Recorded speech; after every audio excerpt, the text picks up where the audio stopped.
the lead paper session 1, where we will be talking on sustainable tax culture and the economic roadmap for nation building. And it gives me great pleasure to welcome our paper facilitators, chairman of session and discussant, and to come high up to the table is the chairman of session for this lead paper.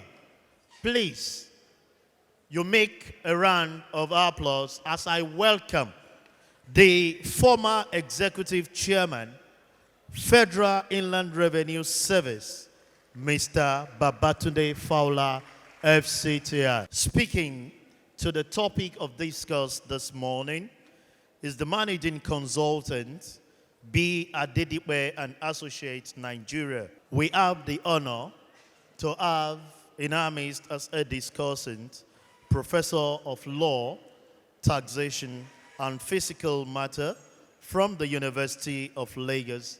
Please make it loud for Professor Abiola Sanni, HCN, FCTI. Please put it together for chairman of session, Mr. Babatunde Fowler, as he takes the center stage.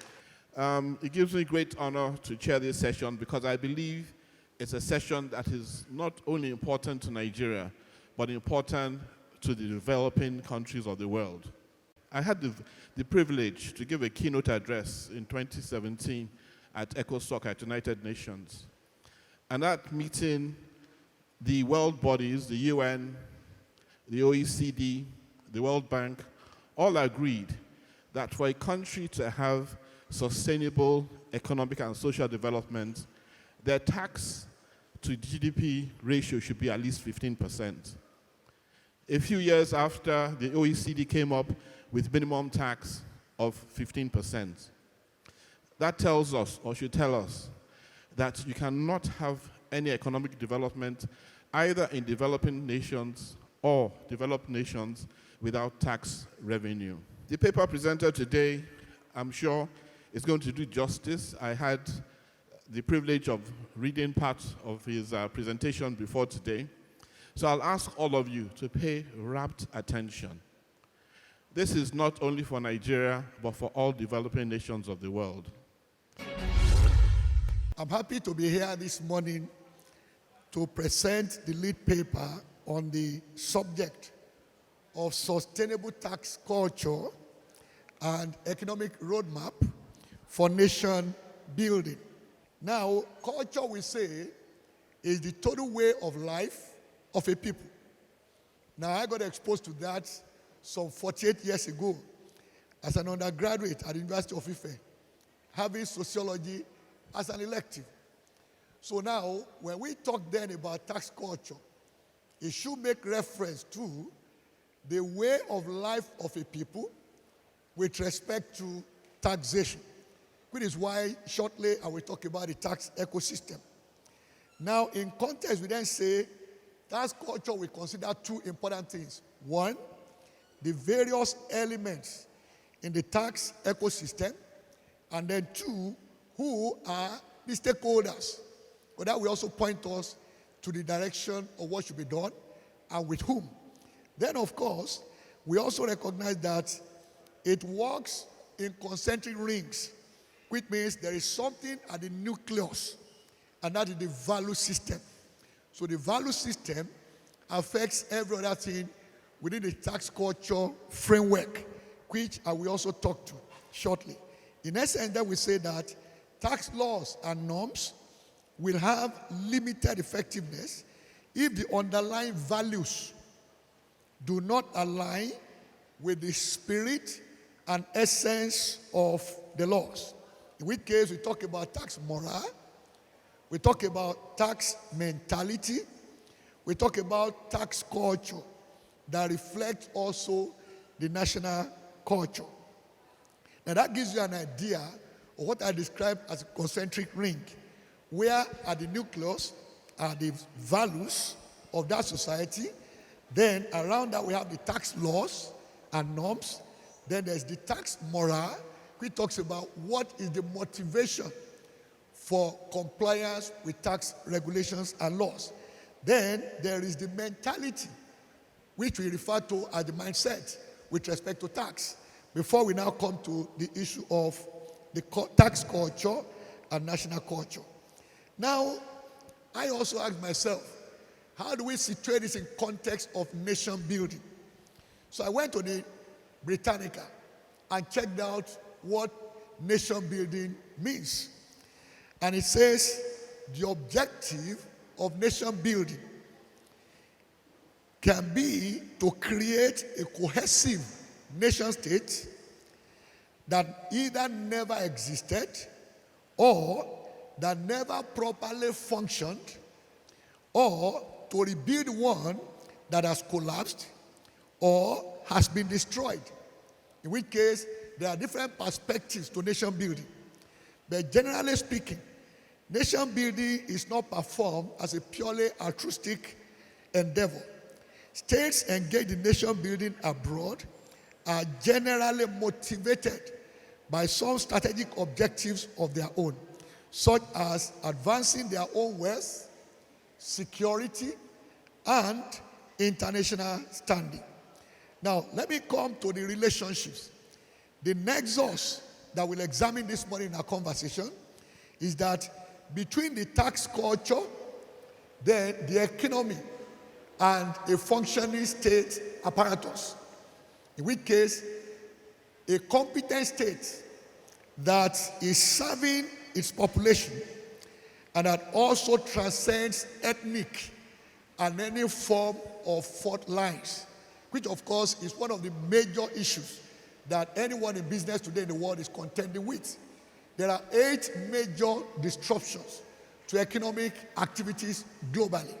One of them is geopolitics, and that falls in this context of fault lines. But the end, I presume, is to bring Nigeria to the reality of the last line of the second stanza of our national item. And what does it say there? It says to build a nation where peace and justice shall reign. In which case, the ultimate end is peace and justice. So now, this of course requires collaboration of all stakeholders, what I described earlier on, the stakeholders of the tax system. Now, let me go on and can move to slide number 10 to make a few remarks about tax culture. Tax culture is all about citizens' attitude on the one hand, and then their behavior with respect to tax compliance.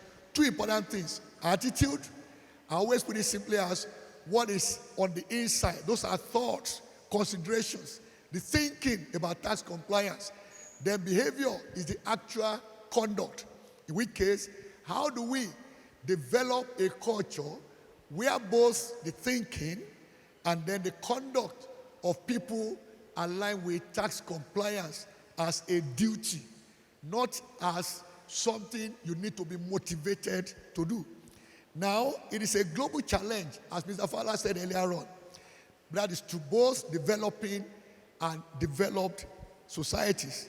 And that challenge comes with varying issues across different geographies, which means the challenges with tax compliance in Africa, just to bring it home to our region, are not exactly the same as the challenges of tax compliance in Asia or in the Americas, talking about North and South. Now, expanding tax compliance is especially important to Nigeria because, as referenced earlier on by Mr. Fowler again, I will keep making reference to the short speech made, that our tax to GDP ratio is very low. And the same applies across many African countries and other developing countries around the world. So the question is, how do we get it from where it is to the minimum expected and also above it, which means the target ratio remains 15%. So now, there is a chance, in my own opinion, that the current Tinubu administration, which is known already for reforms, okay, can decisively address this vulnerability of the Nigerian economy depending so much on hydrocarbons. Where hydrocarbons, making reference to 2023 data, accounted for about 90.1% of our merchandise exports, which means foreign earnings in Nigeria came mostly from crude oil, condensate, and associated gas. But on the other hand, there is the non-oil economy, which of course is what does that sector contribute to our GDP. Oil and gas contributed only 5.78% to our GDP in 2023. So which means it is accountable for huge inflows of foreign earnings, but accounts for very low percentage contribution to our GDP, which means job creation locally, and of course, other benefits that flow from that. So there's therefore a disconnect in our economy between oil economy and the non-oil economy.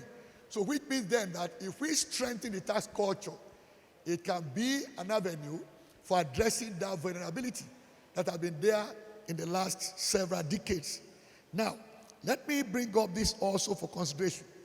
I was privileged 5 years ago to be also on this platform of the annual tax conference. And I made some remarks concerning the connection between taxation and economic development.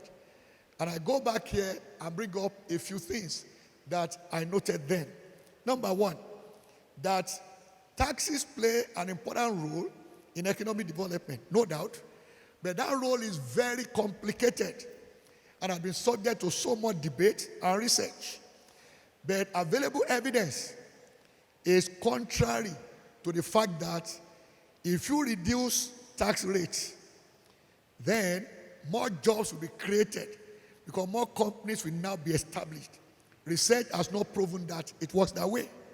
And the corollary also applies, where we say if you increase the tax rate, the likelihood is that companies will fold up, and then jobs also, there will be job losses, and therefore eventually GDP will contract. There's no evidence that shows that conclusively. Of course, we always say that research is never conclusive. Now, coming to tax culture, and I think that is what we are dealing with this morning. There are 4 questions that occur to me we should address this morning. Number 1, why won't citizens voluntarily comply with tax regulations? Secondly, why do governments tend to place tax as revenue source ahead of tax as business facilitator? Thirdly, why do government tax officials seek opportunities to collude with taxpayers to avoid or evade tax payment? And the 4th question that occurred to me is this: why do governments not always emphasize value for money in utilizing tax revenue? Now, in trying to answer these questions, I scoured literature on tax research all around the world. And personally for me also, this year marks 40 years that I've been involved in tax research. Because that was the crux of my doctoral research that took that dimension in my visit to University of Sussex in 1984. Now, the first question: why won't citizens voluntarily comply with tax regulations? And this is one of the things I got. Number 1, the common perception of taxation as expanding access to more funds for corrupt enrichment, very popular across many geographies where you do the research. Secondly, there is no social compact, in which case most citizens say that when we pay tax, we don't actually see evidence of what the tax is being used for. Equally, some argue that there's little or no consequence for non-compliance, which means if you don't comply, there are chances of you getting away with it. And then, in some instances, there's the argument of high tax incidence and burden. And some also argue that public goods are very thin, in which case, forcing the wealthy especially to pay for private security, private schooling, private medicals, that's health services, etc. Like we often joke, the platform where we discuss at the Nigeria Economic Summit Group, that when you are coming to do business in Nigeria as a foreign investor, that please, BYI. Now, BYI is simply an acronym for bring your infrastructure. So in which case, infrastructure that is supposed to be a public good, you now have to also invest in that apart from your primary business. But beyond that also, some have argued that the reason they don't see it important for them to comply with tax regulations is because oftentimes the focus of tax policies is on revenue generation. And some also argue that there's a misconception of the developmental role of taxation also. Then the other two questions, which are in slide number 14, are answered this way. Why do government tax officials seek opportunities to help taxpayers avoid or evade payments? And then I found two things. Number one, there's no effective tracking and monitoring. And that's the place where technology plays a big role. Secondly, they talk about poor consequence management, which means where such tax administrators are discovered, there is no clear indication that there were consequences that were implemented. The fourth question says, why do governments not always emphasize value for money? And so there is also the pervasive thinking that there is limited transparency in the way tax revenue is utilized. And then secondly, there's the issue of poor taxpayer engagement. So let me now move on to tax compliance surveys that I mentioned. I looked at two of them. One is the OECD survey that was published in 2015. When they set out, they sent questionnaires to 70 countries and then eventually got response from 59 countries. So what I'm going to give you a summary of that survey is the outcome of how tax culture runs in 59 countries around the world. And I will just give you the major outcome of that. Number one was that they found about 140 different ways that different countries engage their citizens in terms of tax education and also building the tax culture. But all of these were narrowed down into 8 categories under 3 approaches. The first approach focuses on education. The second one focuses on communicating. And then, of course, the third one focuses on the issue of providing practical support to taxpayer in making payments. So what are the issues in here? Education. And I'm happy also in looking at CITN that already there are some aspects of that which OECD reported that our CITN is already doing. And that is deepening education on taxation at the tertiary institution level, talking about tax associations and tax clubs in our schools. In which case, education deals with youth on the one hand, then education for businesses, then education for individuals. I will give you a simple illustration. I think a couple of years ago, that was when Mr. Fowler was still chairman of LRS in Lagos State. Now, something played out in a conversation I had with some people at where we call the bottom of the pyramid. We're talking about minimum tax. And then I had one explaining to the other. Minimum tax of 2,400 naira in a year. You know what it means? Divide it by 12. That gives you 200 naira in a month. Say, oh boy, don't you think 200 naira is affordable for you to pay in a month? And that fellow said, I never saw it that way. I just saw 2,400 as minimum tax per annum. And in my mind, I was 2,400. Why should I give that to government?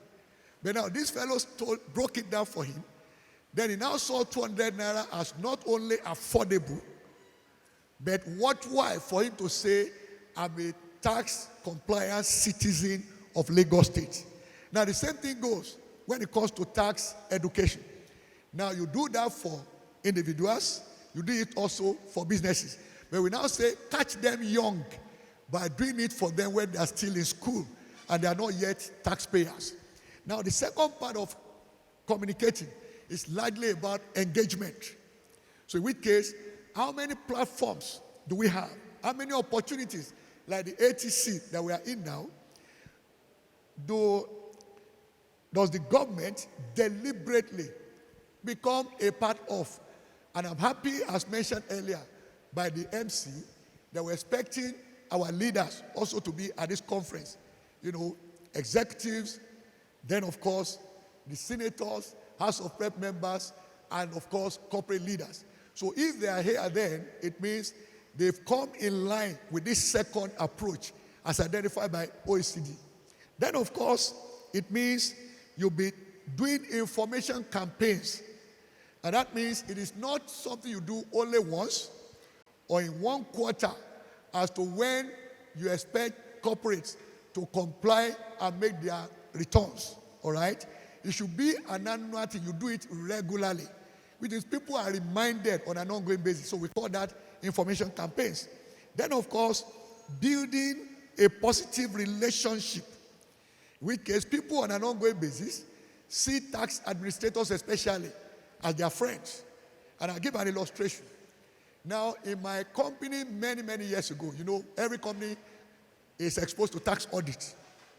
But there was this particular year, auditors came from FRS, and they said, we really don't need to do any trouble here auditing your firm. And I said, why? That's why we receive your filings of VAT. That was the first time I knew that when you file your VAT, and it truly represents the income you generated, they also know. And I asked them, how did you know?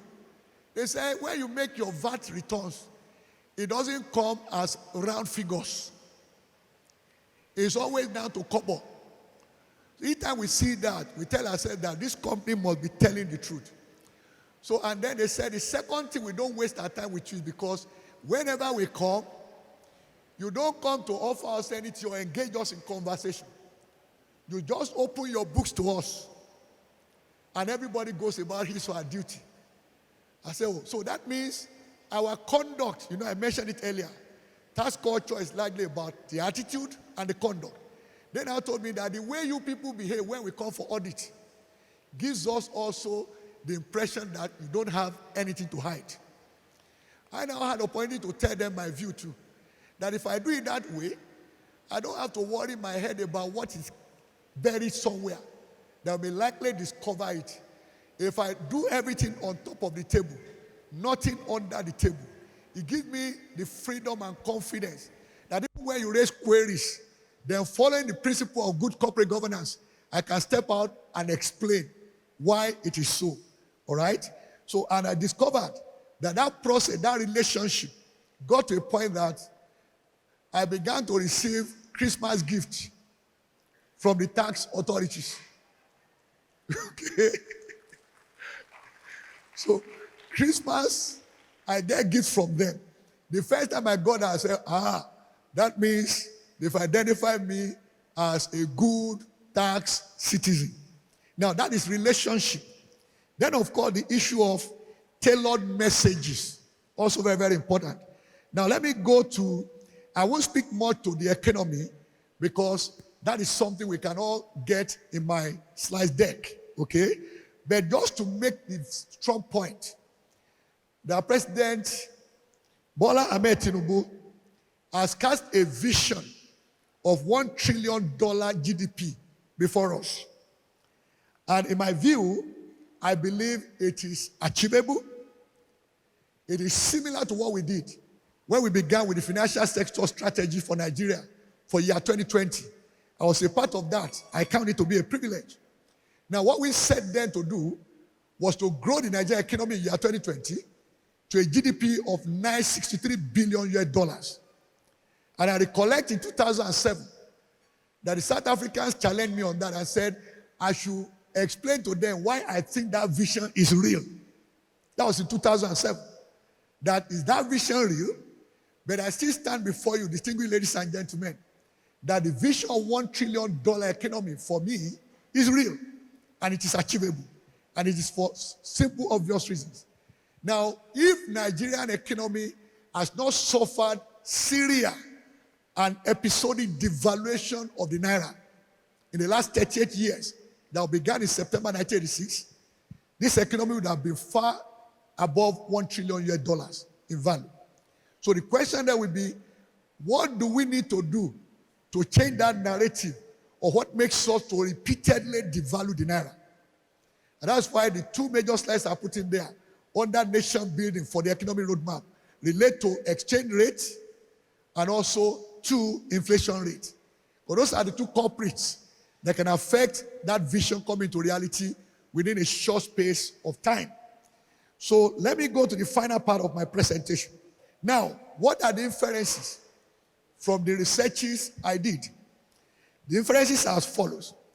It is easy to argue that the survey by Adedipe in 2020 was some 5 to 6 years ago. Because that survey was done in Nigeria in 2018 and 2019. He sent out questionnaire to 3,800, where 3,800 responded, individuals, businesses, and of course, some other tax administrators. Those were the three constituencies that responded. Now, what were the findings? The findings were very interesting because they detailed all of those things I mentioned earlier. What I've done is to summarize that in a table in my slides. You will see there which one was the most prevalent reference in terms of non-compliance with tax regulations.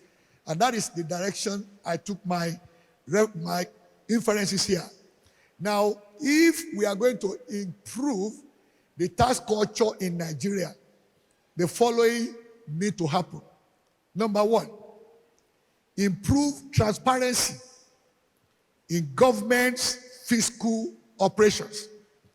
In which case, whatever government is spending money on, if people can see the value, then there is the tendency for them to want to put more money in the hand of government. And I'll give an illustration. I was here in Abuja exactly a week ago to speak at a conference. That is after a few weeks. Then the driver that took me through a new road in the metropolis here, and I was more or less lost, so to say. And I'm like, I've been very familiar with Abuja. Which one is this? And the fellow said, he's actually a driver of the Central Bank of Nigeria. And he said, Oga, we are seeing so many new roads in Abuja now. I said, oh, that is good. Now, when I was going back to Lagos, incidentally, I traveled with an advisor to the president of Sierra Leone in that same vehicle. And we got discussing about Africa. And so in the course of that, we began talking about infrastructure generally in Africa and why our government struggle to do good quality infrastructure. And then our conversation went on to tax revenue and why people don't meet their obligations with respect to taxation. So he now also, as a visitor, he said he's been to Nigeria a couple of times, especially Abuja, and that he has seen transformation in Abuja. And I told him the same thing with me in Lagos, especially with the Third Mainland Bridge. I didn't go on that bridge in the night for several months because mostly I've been working from home since COVID pandemic. But I went on that road 2 weeks ago in the night, and I saw what that bridge had turned into. Beautiful in the night, lovely to travel on. And I told myself that, okay, that means the tax I'm paying is actually working for me. Because I can see it, I can feel it. So in which case, I'm motivated to also put more money in the hands of the government. And you know why? Because infrastructure, as you say, is an enabler. Yes, we call it public good, but it's actually a business enabler. So if the roads improve in quality, it means the time I spend commuting will shorten, in which case I will have more time to do my business. If I have more time to do business, and therefore I do much larger business, I make more money, and then I can pay more tax to the government. So that's the link. So now, if I see more of that happening, the tendency is for me to be motivated into what you call self-compliance. Secondly, automate as many of the activities in tax administration as possible. And I'll give an illustration. Now, as a citizen of Lagos State, when it comes to paying my tax, I do it online. In which case, everything from filing my assessment to making payments to getting my receipt. I don't have any business with an individual. So all I get at the end of the day is I've paid my tax as assessed by the tax authority, and then I only do a letter. So, and that's it, essentially. My obligation discharged, and I go about my life. Okay? So the more of the processes and activities that are automated means it is easier for the taxpayer, and therefore also you cut off opportunities for corruption. Thirdly, strict monitoring and evaluation of process outcomes. Now we set targets and expectations for the tax administrators. And of course, monitoring means not monthly or quarterly. Technology should permit you to monitor on real-time basis. In which case, as at this point in time that we're having this conversation, how much has been generated under different tax headings so far this year? So tax administrators should have that access to such platform where they can track and monitor. So in which case, it will be an agency giving me an idea of tax to GDP ratio of this percentage. Another one gives me a different ratio. So the question now for me, as a researcher and analyst, is which one should I take in order to make prescriptions of what needs to change? Then, of course, the issue of consequences. Now, when we are trying to set code of corporate governance for different sectors of Nigerian economy in the early 90s, I played an important role across different sectors. And I'm an advocate that if there is an errant behavior that doesn't carry an appropriate and more than equivalent sanction, it becomes an incentive for errant behavior.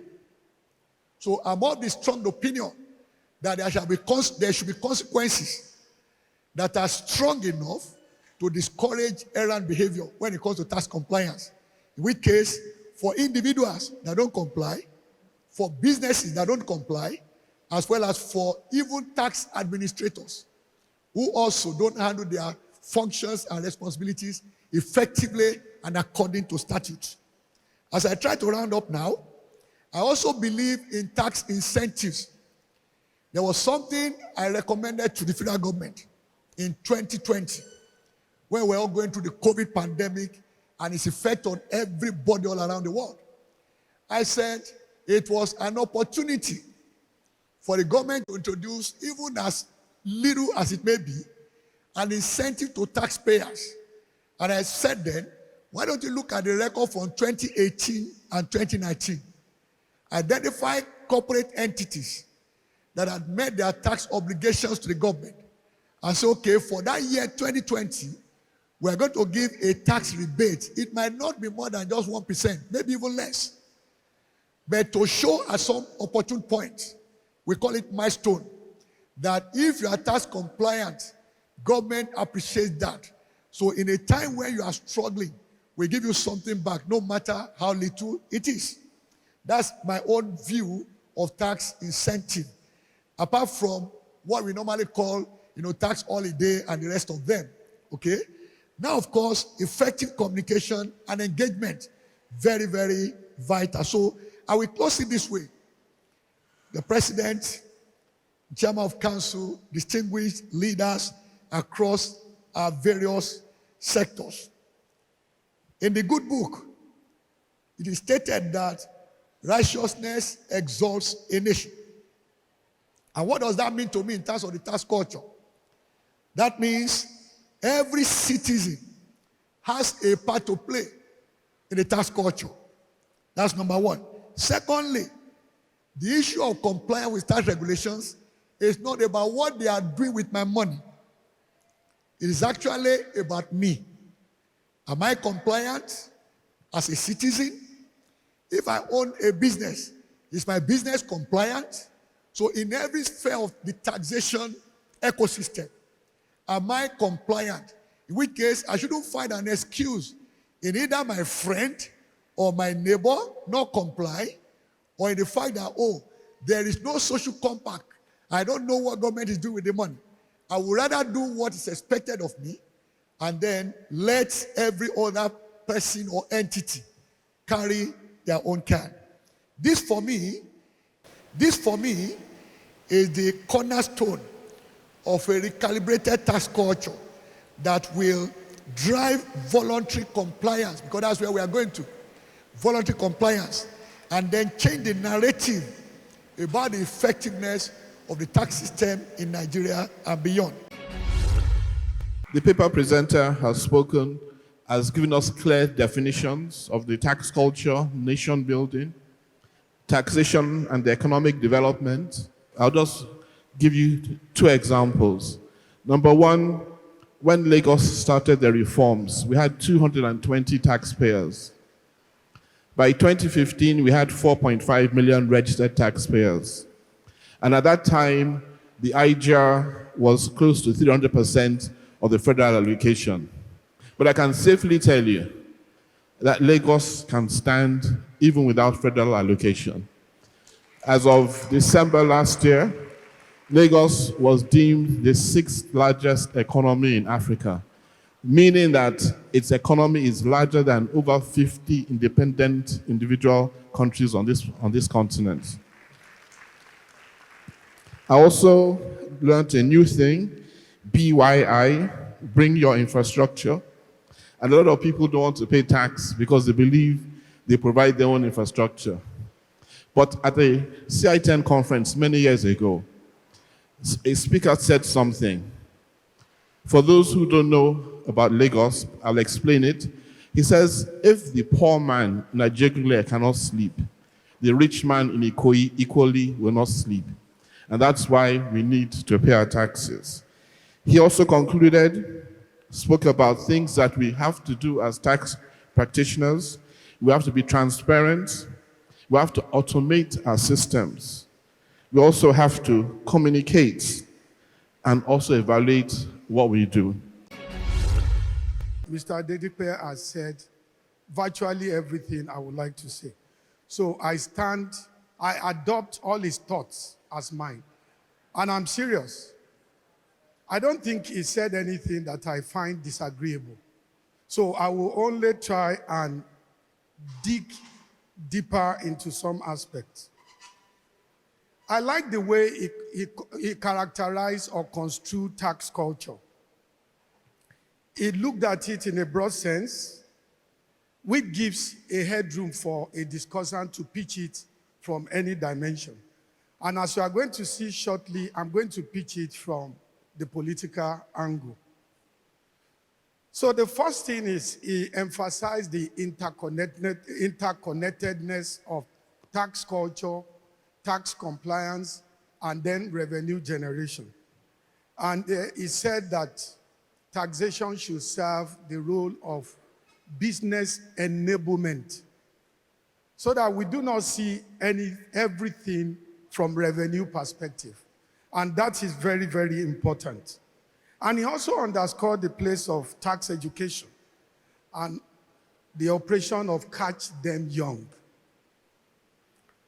Now, the first point I want to make is that culture can be positive. It can also be negative. We have culture of African time. Only God can deliver us from that. You all agree with me. So we also have certain culture in our fiscal space that we must change, whether we like it or not. Just as culture takes time to evolve, political culture, which I'm going to talk on, also will take time to evolve. So there is no question of quick fix or silver bullet. The solution to our tax issues will not just drop. It's going to evolve, and we have to embrace it as they develop. So the first thing I would like to talk about is political will from the top.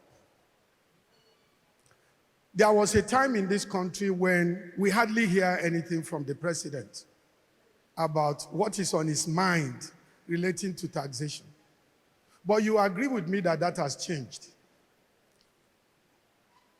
When Senator Tinubu then became governor in Lagos, he took a political risk which is to talk about tax. And we are all witnesses to what he was able to achieve. And I'm happy Mr. Suba is here, then Mr. Fowler is here. Because they had somebody who led from the front. Somebody who communicated that I want to travel this road. And I knew that he couldn't have envisaged how turbulent that road would be. Okay? For me, I've articulated in writing that beyond budget speeches, let us know what is in the mind of the president. Let there be one line, two line on the direction that the fiscal policy will go. But now, I can say that at least we have a new sheriff who is saying some very bold statements about taxation and on which we are holding government accountable.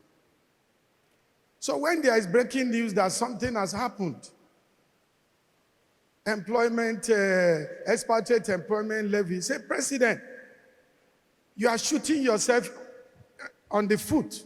This is not what you told Nigerians. This is not what you promised Nigerians. So when we also have cybercrime levy, you don't have to be an expert to know that it's dead on arrival. Why? Because the driver of the ship had said, I'm not going to do certain things. No matter what we may have in our tax policy or in our tax law, don't let me say tax law. Don't let me widen it too widely. No matter the prescription or the fundamental objective we may put in our policy document, what the president says or talks about resonate more with the people, especially with the business community. So what we need to do now is to make sure that we have a good gatekeeping system, whereby when the president talks about good things he wants to do, we do not have spoilers who will come from any angle and just muddle the waters.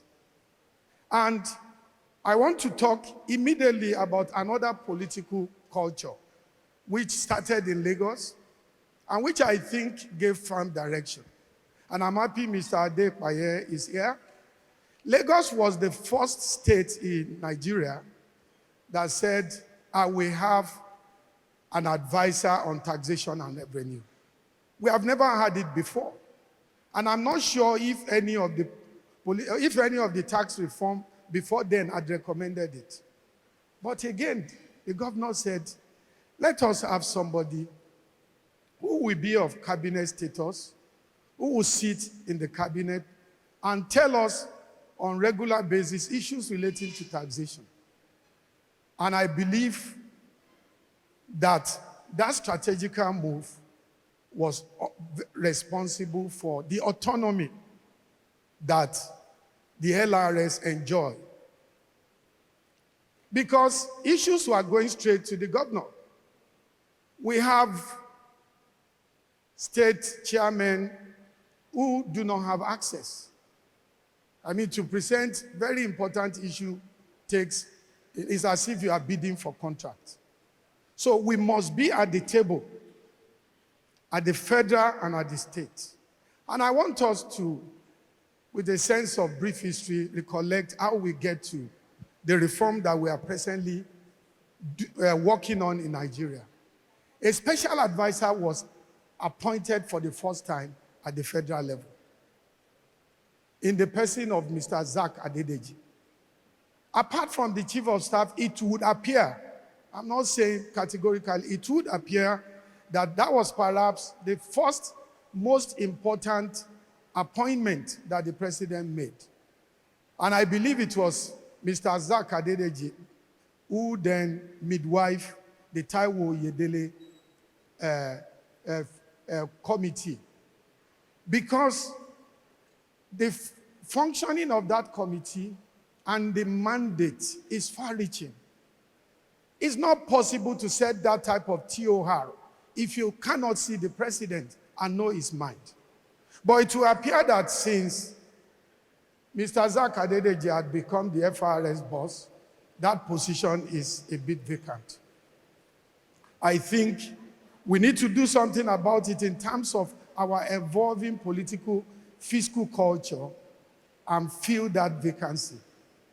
I can't imagine somebody being on that seat and all these aberrations, all this embarrassment, all this nuisance fiscal development creeping into our fiscal space.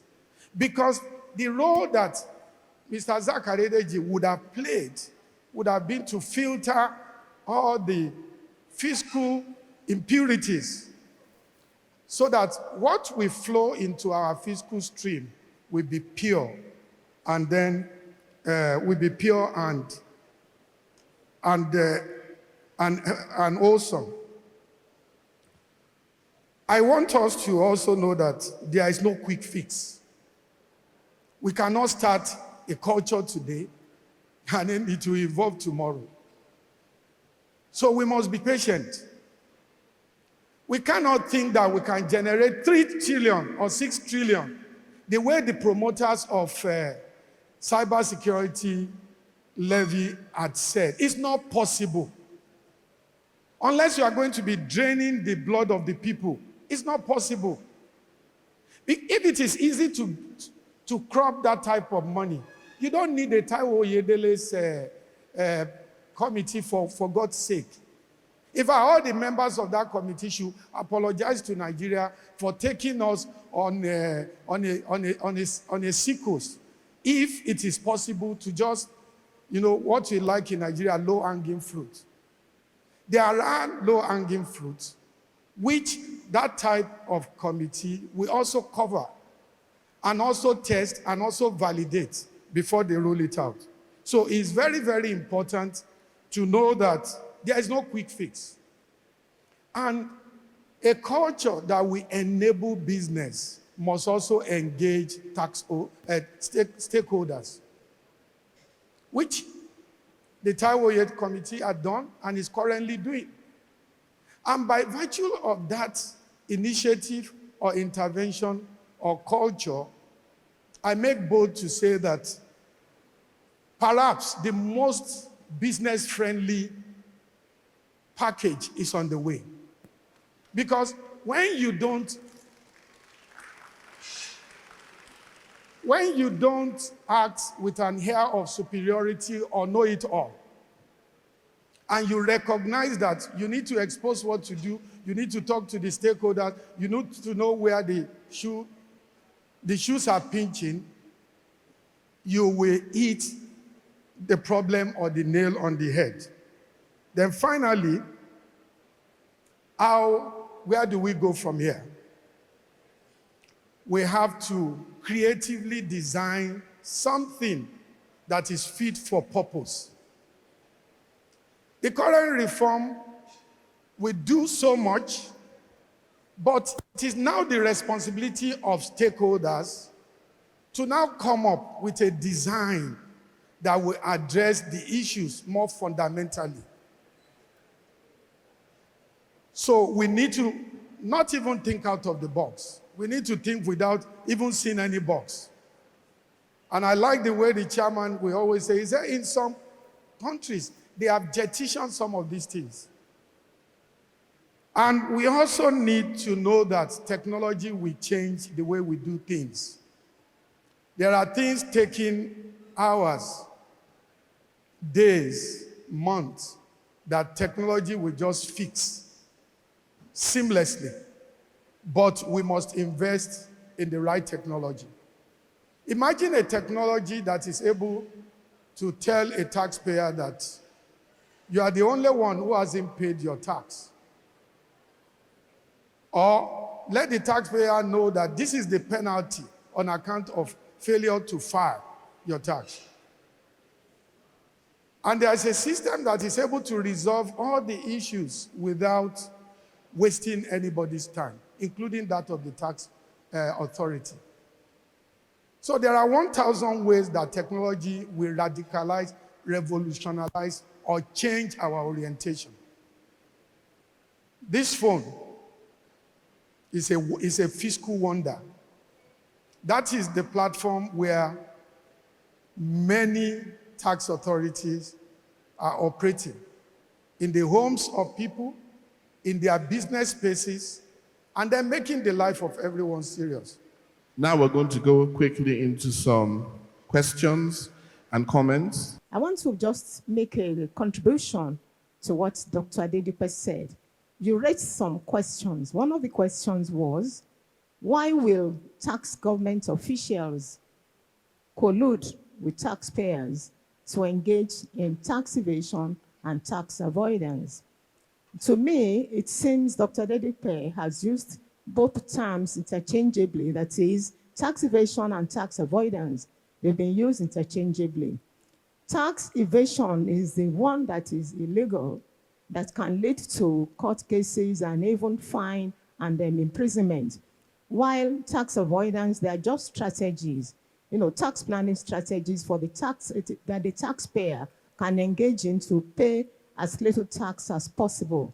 So I can't see how a tax official can assist a taxpayer to engage in that kind of thing, because usually taxpayers, they engage tax consultants. They are the ones that will put them through tax planning strategies. Then on the issue of tax evasion, that one too is a tough one for taxpayers and for tax officials to engage in, because there are sanctions, clear sanctions in the law, particularly in the Federal Revenue Service Establishment Act, for tax officials to engage in tax evasion. My question borders on compliance. Culture is a way of life, and compliance should be a way of life. I will make the tax ecosystem into three phases. We have the taxpayers, we have the tax administrator, and the third one, which I will call tax utilizer.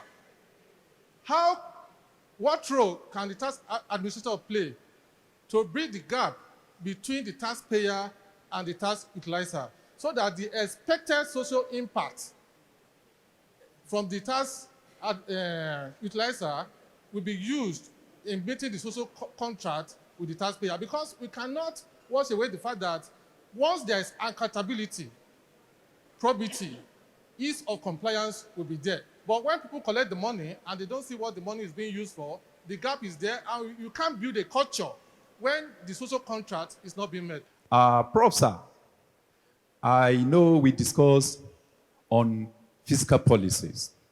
We know it is very important in the drive of taxation. But aside from fiscal policies, sir, we equally know fiscal institutions are key. Today, we know in our society, we have deviance. What fiscal institutions do we have in place to encourage fiscal voluntary tax compliance? I want to just match what we are discussing in a village term. I live in a place where the road leading to my house was constructed by the effort of the community. The NEPA supplying light is sponsored by the community.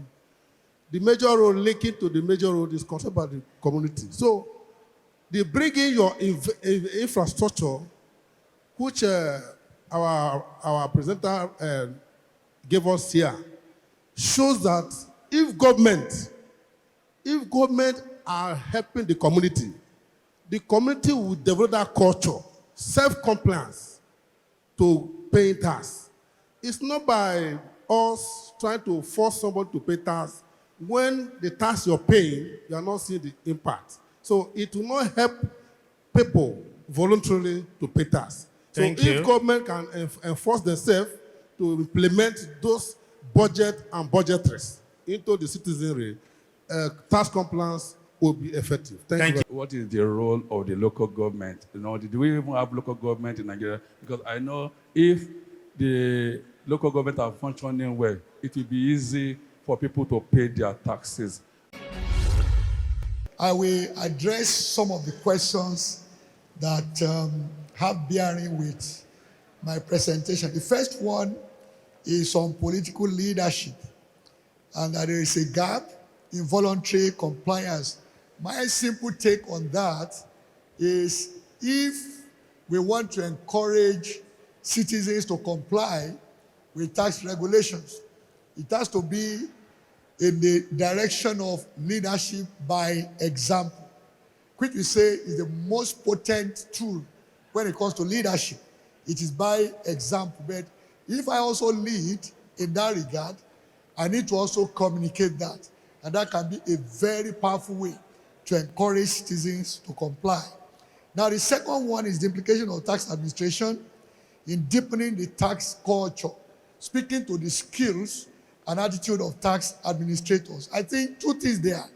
Number one is building the competency, in which case for tax administrators, they need to be trained and retrained on an ongoing basis. And then secondly, for them to understand their responsibility, that it's a huge one to the entire society, and that what we take off from where we are to where we aspire to be is largely dependent on their effectiveness and efficiency on their duty, in which case they also must have the right attitude. And I will make a comment also on the comment of Prof, and that is on tax avoidance and tax evasion. Yes, no doubt, avoidance is legal. It's to do with tax planning, tax management, and the rest of it. In which case, if I know, for example, this pen, we call it writing instrument, on my hand, is taxable. If I don't want to pay the tax applicable to this pen, then I won't buy it. That's simply tax planning in the simplest form to illustrate. Now, that we say is legal, all right? Tax evasion is illegal. That's breaking the law. Now, the feedback I brought to this audience is the observation in practice that some staff of tax administration agencies also provide consultancy services in respect to tax avoidance. It's a feedback. I'm a researcher, so what I'm only giving is a feedback on what we observe outside there. In which case, we know avoidance is legal, all right? But when those who provide the service are not those registered to do that as tax consultants, and they are found among government employees, that is, employees of the agencies in charge, then it's something we observe, and we say it needs to also be considered. The other thing I will speak about is just one more thing here, because there are several other comments. But most of them I take as comments because they didn't come to me as questions. Yes, sir. And what I will put out here is somebody asked whether there are other agencies that generate revenue apart from FRS. Yes, certainly there are. So, but to the public paying those levies, taxes, duties, and whatever it is, they all appear to the payer as one. And that is why we say there's a plethora of taxes, because anything citizen pays to the government, in whichever name, is treated as tax, which means it is beyond Federal Inland Revenue Service. Okay, so there are several agencies, and I think the person that has sits somewhere around here. Finally, I think the issue of the place of local governments, state governments, and federal is what I believe the Oyedele Committee will address, coming from the plethora of taxes that we face across the geography in Nigeria, down to what the committee has set as a target that they want to achieve. In which case, streamline administration, streamline the number. And my final comment here is this, that how do we even measure tax compliance? How do we measure an improvement in tax culture? And I will leave three elements here. The popular one we always talk about is tax GDP ratio, which of course we also understand is just the comparison of two numbers. That ratio can drop if your GDP grows faster than your tax revenue. And the ratio can also improve significantly if your GDP is growing slower than your tax revenue number. So for me, therefore, I think we should also look at two other metrics. And that is, like Mr. Fowler said earlier on, the number of taxpayers is something we should consider on an ongoing basis to determine whether the tax culture is deepening. And then, of course, we also talk about the quantum of the revenue. Is it growing? So in which case, three elements to look at. The growth of the revenue, the increase in the number of taxpayers, before we talk about tax GDP ratio. I will quickly respond to a few questions, then connect the dots on a few issues I raised. in my comments. Mr. Nayeju, on political leadership, very, very critical, sir. But it appears the current approach is ad hoc. You can't say what you will have after the next political leader. But the pointer in the National Tax Policy document of 2017 is that political parties should incubate tax policies before they even get to power. Meaning that they should think through all the promises they are making and the feasibility. Because there are different approaches to all these issues. We can accomplish the same thing in so many different ways. If you look at the American system, one political party will say, I will cut taxes.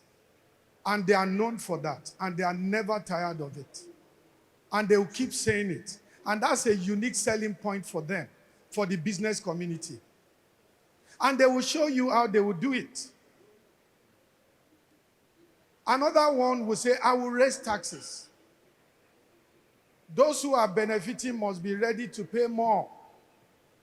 And at the end of the day, whichever theory you use, the requisite money will surface. So we need to leverage institutional framework to make this happen. I thought that this would be one of the easiest implementable strategy in 2017. But unless the Electoral Reform Act is amended to impose that obligation on political parties as part of maybe registration requirement. So that is very, very important. Don't start planning how to raise money when you get into power. Valuable time may be wasted, and it's difficult to hit the ground running. Then, Mr. Adigun, on the skill of the tax authority and all that, officers of the technology will change all that. Technology, we even do better work than human beings in certain cases. So we just need to invest on the right technology, and it's going to be hand-to-hand in alerting taxpayer that it has not registered, in alerting the taxpayer that he has not notified the tax authority of his change of business address or even where he lives, of alerting the taxpayer when he's defaulting one way or the other. It might look like something that will not happen for a very long time. But if you look at the way technology is evolving, it's already here. There are tax institutions abroad that do not bother to ask taxpayers to even file because they have already all the data they need. They know how much came in and how much went out. And then it's now for the taxpayer who wants to claim all the reliefs and all that to then do it right. Then relating to tax culture, we do not have the culture of respecting agreements. Even agreement with taxpayer. Also agreement in a committee of nations.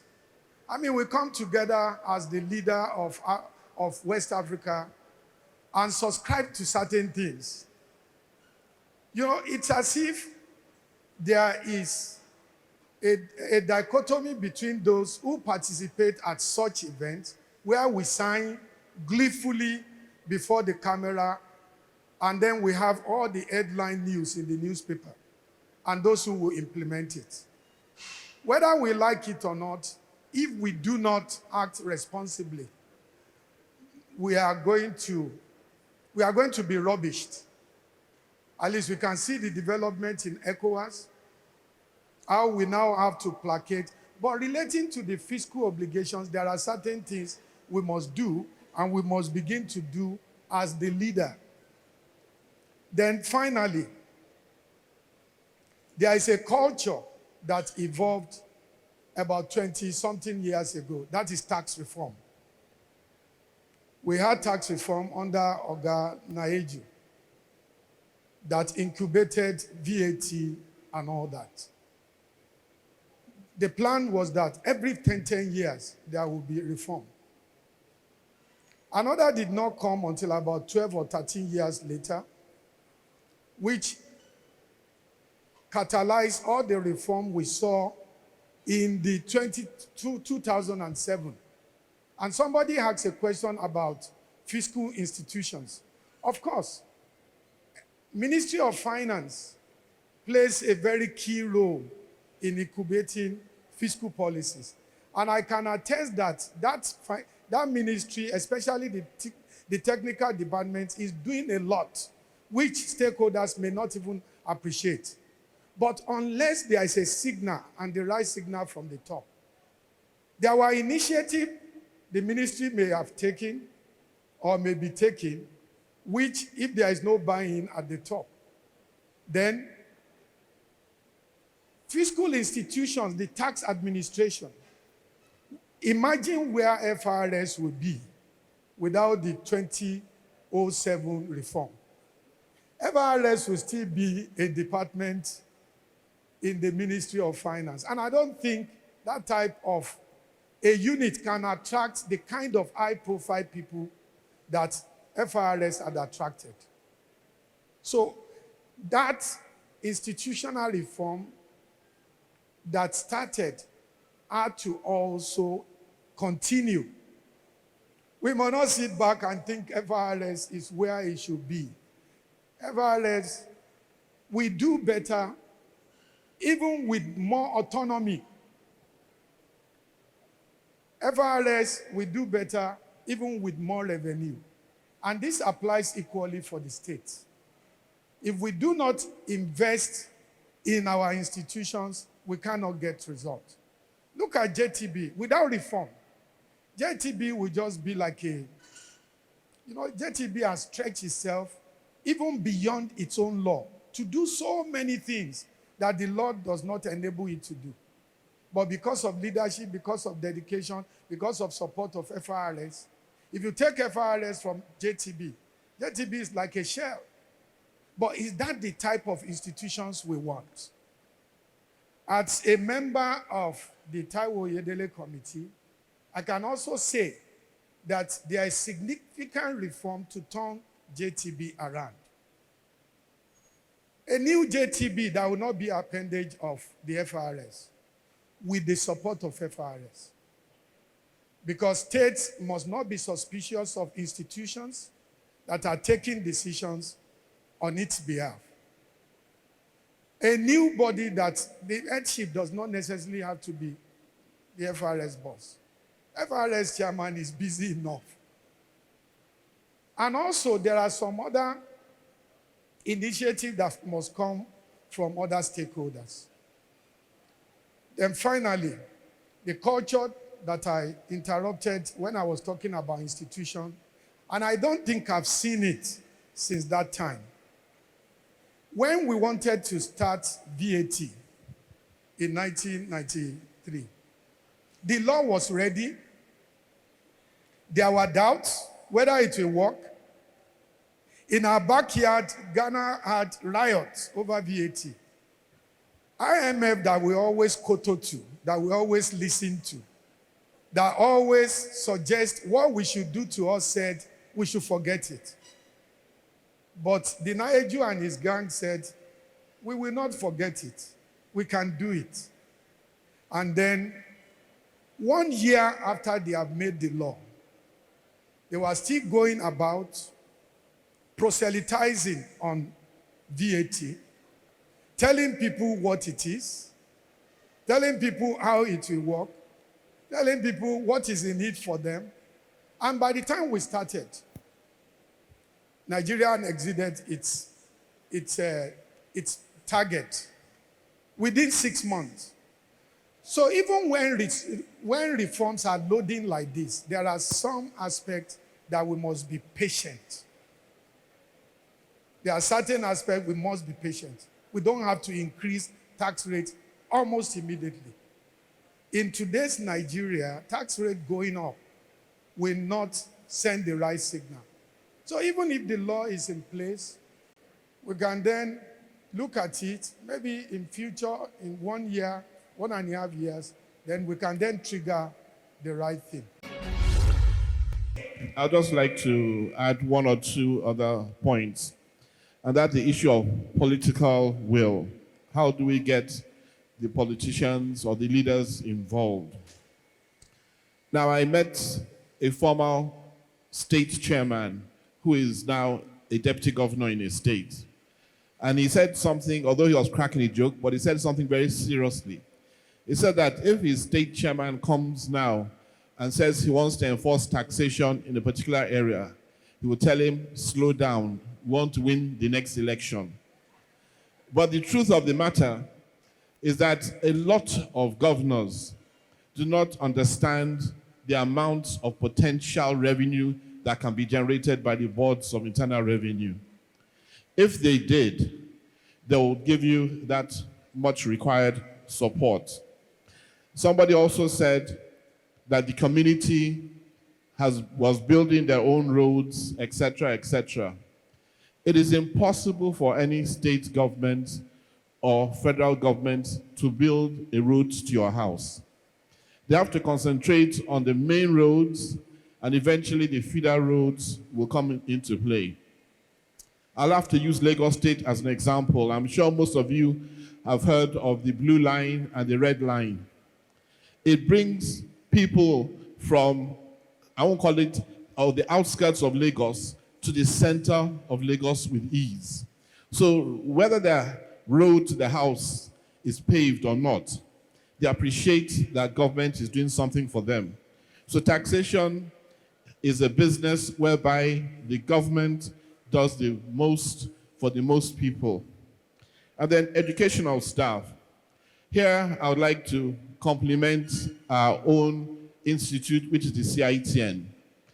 When I started in Lagos State in 2006, we partnered with the CITN, and I put in place a policy that if you're going to reach the level of manager in LIRS, you have to be a member of CITN by examination. And we gave them free classes, and most of them passed that exam, and that's why they have such a high skill level now. So CITN, the chairman is here, but I also like to thank CITN for the cooperation they gave us in LIRS, and I believe in FRS also, we also say that you have to pass CITN to become a member of management.